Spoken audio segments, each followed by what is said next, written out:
सास की एनिवर्सरी पर गरीब बहू वर्सेस अमीर बहू की महंगी ड्रेस। अरे अनुज, क्यों फोन कर रहे हैं? अभी तो मम्मी भी सामने बैठी हुई है। क्या हुआ बेटी, इतना क्यों घबरा गई? सब्जी में नमक नहीं डाला क्या? नहीं, वो मम्मी मेरी कॉलेज की फ्रेंड का फोन है, मैं बात करके आती हूँ।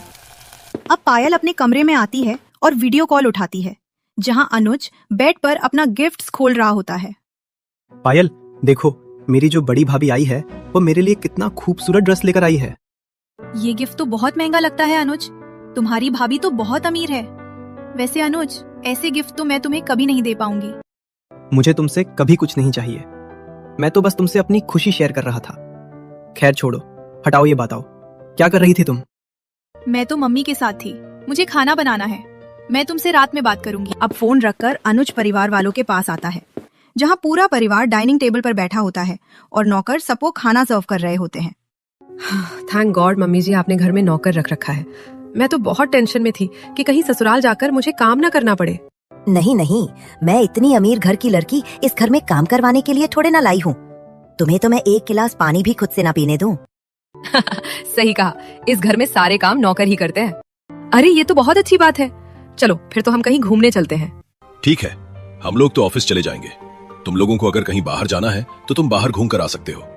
क्रेडिट कार्ड ले लेना मुझसे। थैंक यू पापा जी, मेरे पापा भी ऐसे ही मुझे अपना क्रेडिट कार्ड यूज करने को दे देते थे। अब तनीषा अपनी सास और नंद के साथ शॉपिंग करने मॉल में आती है और वो तरह तरह के डिजाइनर ड्रेस खरीदती है। ईशा, मम्मी जी शॉपिंग तो हो गई, चलिए ना मूवी देखने चलते हैं। हाँ हाँ, चलते हैं बहू। अब तनीषा अपने सास और नंद के साथ मूवी देखने आती है, जहाँ पर वो लोग पॉपकॉर्न खाते हैं, कोल्ड ड्रिंक पीते हैं और चिल करते हैं, और फिर देर रात तक शॉपिंग करके सभी घर आते हैं। बहू आ गई तुम, बहुत लेट कर दिया तुम लोगों ने घर आने में। वैसे नौकर आज जल्दी घर चले गए हैं, उनके घर में कुछ काम था। खाना भी नहीं बना है बहू, जाओ तुम खाने का कुछ बना लो। एक्सक्यूज मी, मैंने आज तक खाना नहीं बनाया पापा जी, और ना ही मैं बना सकती हूँ। मम्मी जी जाइए, आप ट्राई कीजिए।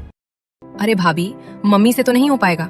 अच्छा तो फिर तुम बना लो, मुझे खाना बनाना नहीं आता। मुझे तो बस पार्टी अटेंड करना और लोगों के साथ चिल करना पसंद है। घर गृहस्थी में नहीं संभाल सकती।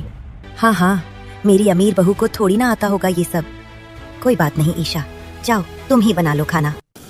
अब तनीषा की ननद रसोई में जाकर पूरे परिवार के लिए खाना बनाती है। इसके बाद सारा परिवार खाना खाता है और वो अपने अपने कमरे में जाकर आराम करते हैं। इसी तरह कुछ महीने गुजरते हैं और अब जानकी अपने छोटे बेटे की शादी करने का भी फैसला करती है। बेटा अनुज, तेरे बड़े भाई ने तो शादी कर ली, अब तू भी कर ले। हमारे रॉयल परिवार की दूसरी बहू भी समय से आ जाएगी तो अच्छा रहेगा। हाँ बेटा, बोल तो हम कल ही पंडित को बुलवाएं घर पर। रुकिए पापा जी, मैं शादी करने के लिए तो तैयार हूँ, पर मैं अपनी पसंद की लड़की से शादी करना चाहता हूँ।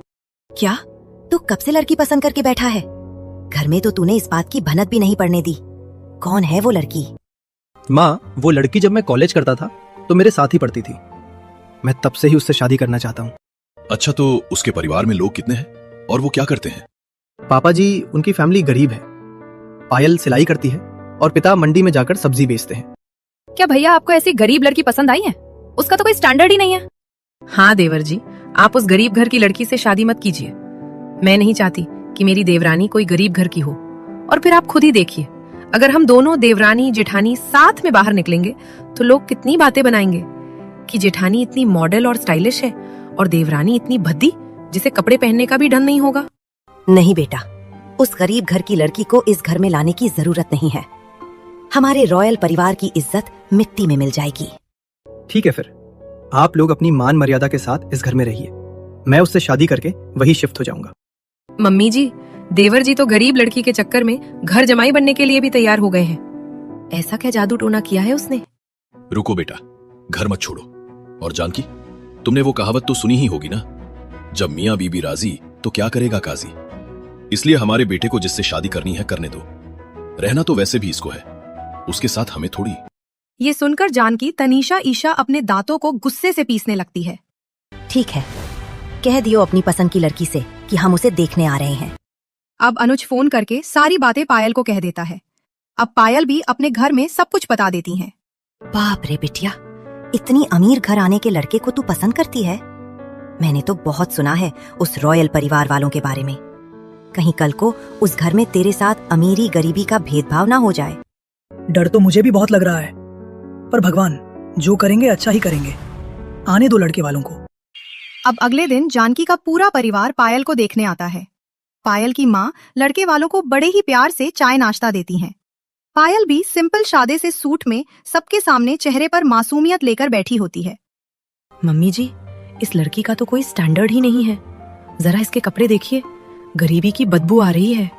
हाँ, सही कह रही हो बहू तुम, लेकिन क्या कर सकते हैं, तेरे देवर को यही मनहूस पसंद आई है। सुषमा जी, लड़की तो आपकी ठीक है, हमें पसंद है। आप लोग शादी की तैयारी कर लीजिए। जी ठीक है। वैसे आप लोगों ने कुछ खाया नहीं? नहीं, हम ये सब नहीं खाते पीते। जी, और मैं तो वैसे भी ब्लैक कॉफी पीती हूँ। कोई बात नहीं, मैं पी लेता हूँ। अब अनुज चाय पीता है और खुशी खुशी रिश्ता फिक्स करके परिवार वालों के साथ वहाँ से चला जाता है। अब कुछ हफ्तों में पायल पूरी विधि विधान के साथ शादी करके अपने ससुराल पहुँचती है। पायल जैसे ही कार से निकलती है, पड़ोस के लोग उसे देखकर, अरे ये देखो जानकी के छोटे बेटे की बहू कितनी प्यारी है। सच में देखो, इसने कितने सलीके से कपड़े पहने हैं। चलो, जानकी के घर में एक बहू तो सलीके से रहने वाली आई। अब पायल घर की दहलीज पर पैर रखती है, जानकी चीढ़कर अपनी गरीब बहू की आरती उतारते हुए। अब आ भी जा, खरी क्या है। चलो, माँ हो गई गृह प्रवेश की रस्म, अब हमें आराम भी करना है। ये सब सुनकर पायल मायूस होकर अपनी नजरें नीचे कर लेती। तभी अनुज उसका हाथ पकड़ के, पायल, मायूस होने की जरूरत नहीं है, मैं हूं ना। चलो हम भी आराम करने चलते हैं। अब अगले दिन पायल सिंपल साड़ी पहनकर ससुराल वालों के पास आती है। ओ गॉड पायल, तुम्हारी ये साड़ी कितनी चिप क्वालिटी की है। तुम्हारे पास और कोई दूसरी ड्रेस नहीं है क्या? जेठानी जी, घर में तो मैं ऐसे ही सिंपल कपड़े पहनती हूँ। हाँ, तुम गरीब जो ठहरी। तुम्हारी जैसी गरीब लड़कियां अच्छे दिनों में ही अच्छे कपड़े पहन पाती हैं। उससे पहले ऐसे ही फटीचर बनकर घूमती है। खैर, मैं तो एक अमीर घर की लड़की हूँ और मैं हर दिन स्टाइलिश ड्रेस ही कैरी करती हूँ। तनीषा और पायल की ये बातें चली रही होती है कि तभी घर के नौकर घर से बाहर जा रहे होते हैं। अरे अरे माँ जी, आप नौकरों को निकाल रही हो क्या? हाँ, अब आ गई है ना ये गरीब नौकरानी, ये संभालेगी पूरा घर। अच्छा, ये आइडिया भी बुरा नहीं है। देवरानी जी की तो आदत होगी ये सब करने की। आखिर ये गरीब जो ठहरी। अरे जिम्मेदारियां निभाने से कोई गरीब थोड़ी ना होता है।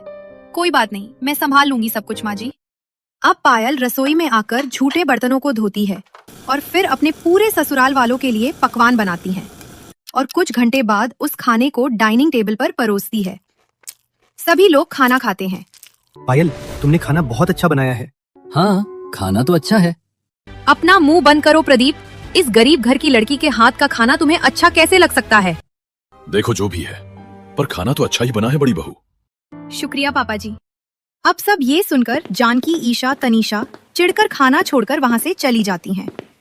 अब इसी तरह 4 से 5 दिन गुजरते हैं और एक दिन ईशा डिजाइनर गाउन लेकर तनीषा के कमरे में जाती हैं। तनीषा भाभी, मेरी हेल्प कर दो। मेरी ये डिजाइनर ड्रेस खराब हो गई है और मुझे इसे ही पार्टी में पहनना था, क्योंकि आज की पार्टी का ड्रेस कोड यही है। सॉरी ईशा, मैं इसमें तुम्हारी कोई मदद नहीं कर सकती हूँ। तभी कमरे के पास से गुजरती पायल अंदर आकर, ईशा लाओ, मैं तुम्हारी ये ड्रेस ठीक कर देती हूँ, मुझे सिलाई का काम आता है। रहने दीजिए, मुझे आप जैसी गरीब भाभी से अपनी ड्रेस ठीक नहीं करवानी। पहले तो आप मेरे भाई को अपनी मीठी मीठी बातों में फंसा चुकी हो और अब आप मुझे फंसाना चाहती हो।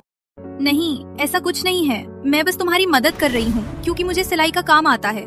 बेशक से तुम मुझसे कभी अच्छे से बात मत करना, पर लाओ अभी मैं तुम्हारी ये ड्रेस ठीक कर देती हूँ। अब ईशा ड्रेस पायल को देती है। पायल सिलाई मशीन पर वो ड्रेस 5 से 6 मिनट में ठीक करके ईशा को दे देती है। ईशा ड्रेस पहनकर, थैंक यू, ये ड्रेस बिल्कुल पहले जैसी लग रही है। पर इसका मतलब ये नहीं कि आप मुझे अच्छी लगने लगी हो। इसी तरह कुछ हफ्ते गुजरते हैं और एक दिन जानकी के घर में मोहल्ले की शादी का इनविटेशन आता है। मम्मी जी, मुझे पैसे दे दीजिए, मुझे अपने लिए डिजाइनर ड्रेस लेकर आनी है ताकि मैं सबसे खूबसूरत दिखूं। हाँ बहू, ये लो, ये पकड़ो पैसे। मैं तो खुद चाहती हूँ कि मेरी बहू सबसे सुंदर दिखे पार्टी में। दूसरी तरफ अनुज अपनी पत्नी से, पायल, शादी में जाना है, तुमने उसके लिए कपड़े लिए? मुझे कपड़े लेने की क्या जरूरत है जी, मुझे तो खुद सिलाई का काम आता है और मेरे पास अभी बहुत कच्चे कपड़े रखे हुए हैं। मैं अपनी ड्रेस उन्हीं से तैयार कर लूंगी। ठीक है, फिर भी तुम ये पैसे रखो। अब पायल सिलाई मशीन पर बैठकर अपने लिए ड्रेस सिलना शुरू कर देती है। दूसरी तरफ तनीषा मॉल से अपने लिए ब्लैक कलर की एक स्टाइलिश बॉडी फिटिंग ड्रेस खरीदती है। इसके बाद पलार में जाकर अपना मेकअप भी करवाती हैं। अच्छे से टचअप करना मेरा, ताकि मैं अपनी गरीब देवरानी से ज्यादा सुंदर लगूं। अब 2 दिन बाद पूरा परिवार मोहल्ले की शादी में जाता है। शादी में आए लोग तनीषा का स्टाइलिश कटा-फटा ड्रेस देखकर, अरे बाप रे, जानकी की बहू ये कैसे कपड़े पहन कर आई है पार्टी में, पूरा शरीर दिख रहा है। सच में देखो कैसे नंगी टांगे नजर आ रही है। इसकी तो बाजू भी नहीं है, सीना भी दिख रहा है इस कपड़े में। सच में जानकी, ये तेरी बहू कैसे कपड़े पहनकर आई है? बहू कपड़ा कम पड़ गया था तो हमसे मांग लेती। अरे तुम लोगों को फैशन के बारे में पता ही क्या है? आए बड़ा कपड़ा देने वाले।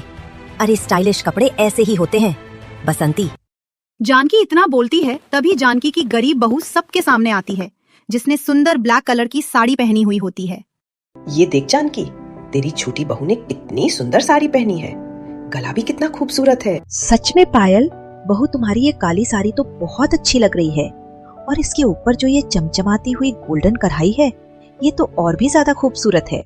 देखो जानकी, इसे कहते हैं सलीका, जो तुम्हारी बड़ी अमीर बहू में नहीं है, पर छोटी गरीब बहू में कूट कूट कर भरा है। मम्मी जी, आप मुझे किन गंवारों के बीच लेकर आ गई हैं?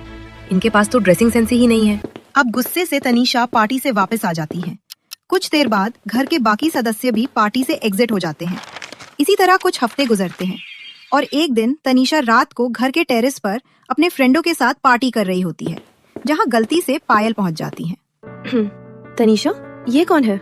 सच में ये गवार कौन है जिसने इतने भद्दे भद्दे पकड़े पहने हुए हैं? अरे ये इस घर की नौकरानी है गाइस, गरीब नौकरानी, जिसे पकड़े पहने का सेंस नहीं है। ये सुनकर पायल की आंखें नम हो जाती है और वो वहां से चली जाती है। इसी तरह कुछ हफ्ते गुजरते हैं और फिर घर में जानकी और नीलेश की शादी की एनिवर्सरी आती है। सभी लोग तैयारी में जुट जाओ, मम्मी और पापा की एनिवर्सरी आने वाली है। अरे अब हमारी उम्र है ये सब मनाने की। पापा, मम्मी, खुशियाँ सेलिब्रेट करने के लिए उम्र नहीं देखी जाती, इसलिए हम लोग आपका एनिवर्सरी सेलिब्रेट करेंगे। हाँ, अब हमारी सासू माँ की एनिवर्सरी भी सेलिब्रेट होगी और हम उन्हें अच्छे अच्छे गिफ्ट भी देंगे। हाँ बहू, मुझे पता है कि तुम मुझे कुछ महंगा ही खरीद कर दोगी। बाकी अपनी गरीब बहू से मुझे कोई उम्मीद नहीं है। मैं तो कहती हूँ कि छोटी बहू, अगर तुम्हारे पास पैसे हो तभी मुझे कुछ देना, वरना मत देना। जी माँ जी। अब दोनों ही बहू अपने पति के साथ गिफ्ट लेने के लिए मार्केट में आते हैं। तनीषा बड़े बड़े मॉल में जाती है जहाँ उसे कुछ भी पसंद नहीं आता। अरे तनीषा, कुछ अच्छा सा लेकर खत्म करो ना, तुमने तो मुझे परेशान कर दिया है। चुप करो, मुझे कुछ ऐसा लेना है जो किसी ने अपनी सास को ना दिया हो, फिर वो कितना ही महंगा क्यों ना हो। तनीषा इतना बोलती ही है कि तभी मॉल में उसकी नजर एक पिंक कलर के डिजाइनर साड़ी पर जाती है। मिल गया प्रदीप, मैं ये खरीद रही हूँ। इतना महंगा? ये तो पूरे 5 लाख का है। हाँ, पर मुझे यही चाहिए, मैं अपने पैसे से ले रही हूँ, तुम्हें क्या। दूसरी तरफ पायल अपने पति के साथ साड़ियों की दुकान में होती है। पायल, तुम्हें कुछ पसंद आया? हाँ, मुझे ये साड़ी पसंद है। ये ग्रीन कलर की साड़ी जिस पर बारीक मोतियों की कढ़ाई है। जरा इसका दाम पूछना। जी, ये साड़ी 1 लाख की है। क्या 1 लाख? ये तो बहुत ज्यादा है। सुनिए जी, आप इस साड़ी की तस्वीर खींच लीजिए, इसे मैं अपने आप ही तैयार कर लूंगी सिलाई मशीन पर। अब अनुज फोन में उस साड़ी की फोटो खींच लेता है। इसके बाद पायल बाजार आकर साड़ी को डेकोरेट करने के लिए कई तरह की बारीक मूर्तियां, सितारे खरीदती है। दूसरी तरफ ईशा मोहल्ले में सबको इनविटेशन कार्ड देती है, जिसमें एक फैशन डिजाइनर भी होती है। आप मेरी मम्मी की एनिवर्सरी में जरूर आएगा। अब दोनों ही बहू एक एक करके सामान खरीद कर घर आती है। पायल घर जाकर सिलाई मशीन पर अपनी सास के लिए साड़ी सिलना शुरू कर देती है। अब सारी रात सिलाई मशीन चलाने से पायल की आंखें भारी हो जाती है और गलती से पायल का हाथ सी के नीचे आ जाता है। माँ। पायल, क्या कर रही हो तुम? छोड़ो, इसे नहीं चलाना सिलाई मशीन। थोड़ा सा रह गया जी। अब पायल पट्टी बांध के अपनी सास के लिए डिजाइनर साड़ी सिलने लगती है। अब कुछ दिन बाद अमीर और गरीब बहू की सास का एनिवर्सरी आता है। मोहल्ले के सभी लोग इस पार्टी में शामिल होते हैं, जहां जानकी और नीलेश स्टेज पर खड़े होकर एक दूसरे को डायमंड रिंग पहनाकर मेज पर रखे केक को कट करते हैं। ये देख सभी लोग तालियां बजाते हैं। अरे बहू, तुम्हारी सास की एनिवर्सरी तो हो गई, पर तुम लोगों ने कोई गिफ्ट नहीं दिया। सूखा सूखा लग रहा है सब। हाँ, तोहफा देना तो बनता है। बसंती इतना कहती है तभी दोनों बहू अपने हाथ में महंगी ड्रेस लेकर वहाँ हाजिर होती हैं। अरे रुकिए, तोहफा भी है। मम्मी जी देखिए, ये महंगी ड्रेस मेरी तरफ से आपके लिए। हैप्पी एनिवर्सरी मम्मी जी। और माँ जी, मेरी तरफ से आपके लिए ये ग्रीन खूबसूरत एम्ब्रॉयडरी साड़ी। हैप्पी एनिवर्सरी माँ जी। अब तनीषा की ड्रेस देखकर मेहमान, बाप रे, ये अमीर बहू ने अपनी सास को कैसी साड़ी दी है। कहने को महंगी है, पर 50 साल की औरत पर ऐसे कपड़े बिल्कुल अच्छे नहीं लगते। बूढ़ी घोड़ी लाल लगाम। बताओ भाई, ये भी कोई कपड़े हुए? कितना चुस्त है ये साड़ी। सच में, और बाजू भी देखो, हवा में लहरा रही है। इससे अच्छी ड्रेस तो गरीब बहू ने दिया है। देखो कितनी प्यारी साड़ी है, बाजू भी फूल है और कढ़ाई भी कितनी खूबसूरती से की गई है। हाँ, एम्ब्रॉयडरी वाली साड़ी तो बहुत महंगी होती बहू। ये कितने की मिली, बताना जरा। जी, ये साड़ी तो मैंने खुद सिलकर तैयार किया है। तभी वहाँ पर आई एक फैशन डिजाइनर। पायल के साड़ी को देखकर, एक्सक्यूज मी, क्या सच में ये साड़ी आपने तैयार किया है? जी, मुझे सिलाई कढ़ाई का काम आता है, तो मैं कपड़ों पर कई तरह की कारीगरी कर लेती हूँ। अनबिलीवेबल, आज तक हमारे इंडस्ट्री में किसी ने इस तरह की खूबसूरत साड़ी तैयार नहीं की है। अगर आपको बुरा ना लगे तो आप इस तरह की स्टाइलिश साड़ियाँ हमारे इंडस्ट्री के लिए तैयार कर सकती हैं। इसके बदले हम आपको मुंह मांगी रकम देंगे। जी, ये तो मेरे लिए एक गोल्डन अपॉर्चुनिटी है, तो मैं ये काम करने के लिए तैयार हूँ। अब पायल एक डॉक्यूमेंट पर सिग्नेचर करती है, जिसके बाद फैशन डिजाइनर वहाँ से चली जाती है। वही जानकी और उसकी अमीर बहू को आज पहली बार एहसास होता है कि जो काबिलियत उनकी गरीब बहू में है, वो काबिलियत इस घर में किसी के अंदर नहीं है। बहू, तुमने अपने हाथों से मेरे लिए ये खूबसूरत साड़ी तैयार किया है। एक सेकंड बहू, तुम्हारे हाथ में तो पट्टी बंधी है। इसका मतलब तुमने ये सब जख्मी हाथों से किया? जी माँ जी, मैं बस आपको खूब खुश करना चाहती थी। बहू, आज तुमने मेरा दिल जीत लिया है। वैसे देवरानी जी, आज मुझे भी एहसास हो गया कि मुझसे ज्यादा फैशन सेंस आपके अंदर है। इसलिए आज से मैं भी अपने कपड़े आपसे ही डिजाइन करवाऊंगी। इस दिन के बाद से पायल को घर के सभी सदस्य प्यार करने लगते हैं और वह एक बहुत बड़ी फैशन डिजाइनर इंडस्ट्री में काम भी करने लगती हैं।